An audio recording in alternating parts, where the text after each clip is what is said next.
Pues bueno, estamos visitando esta sala del Museo de la Acuarela con Daniel Ramírez, quien nos va a apoyar en este recorrido. Hola, ¿qué tal?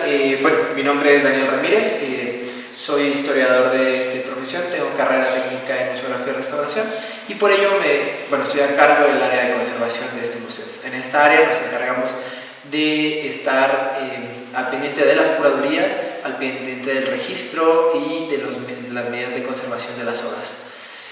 Prácticamente trabajamos mano a mano con el acervo y somos los que estamos resguardándolo. Y bueno, esta sala que pueden ver aquí es la sala siglo XIX. La acuarela en el siglo XIX era tomada como un arte que podría ser de bocetaje. Por ello la sala está dividida en tres partes. Por un lado son aquellas obras que fueron pues prácticamente como diseñadas como bocetaje, por ejemplo las que tenemos por aquí. Primero se pintaba en acuarela y después se llevaba a cabo la impresión.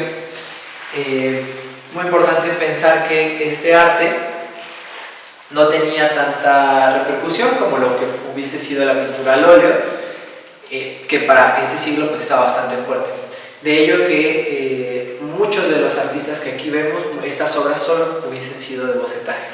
Posteriormente, la acuarela llegó a cobrar gran importancia con artistas como Felipe Santiago Gutiérrez, que es la segunda parte de esta exposición, por la calidad de retratista. Era más fácil llevar un estuche de acuarelas que un estuche de óleo, y era más fácil igualar las tonalidades en los rostros con ayuda de la acuarela y después llevarlos a una pintura de caballete. Entonces, algunos viajeros, como el que les comentaba, Felipe Santiago Gutiérrez, realizó estos cuadernos de viaje donde bocetaba justo los tonos, justo los colores a los que quería llegar, y era una forma, digamos, de una fotografía instantánea.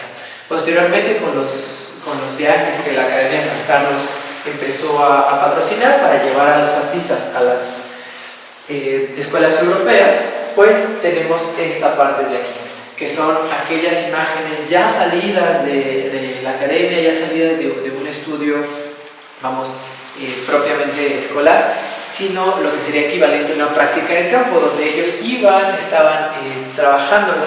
Y bueno, algo muy importante, por ejemplo, con las acuarelas de Félix Parra, es que la acuarela es transparente. Si uno la quisiera pintar y sobreponer la pintura de esta manera, o sea, como aquí que pintan un prado y después poner un árbol, pues no se logra ver bien, ¿no? Entonces tiene que estar pintado de atrás para adelante, de manera que uno pueda estar, no se sobrepongan las imágenes. Por ejemplo, como aquí el mismo Félix Parra lo logra, es dejando el espacio de un árbol para poner, de una rama para sobreponerla. Y dentro de esta misma parte, de lo último que podemos ver, son las arquitecturas. Este tipo de arte funcionaba como un bocetaje para el diseño arquitectónico. Todavía hoy en algunas escuelas se estudia arquitectura y se boceta con acuarela.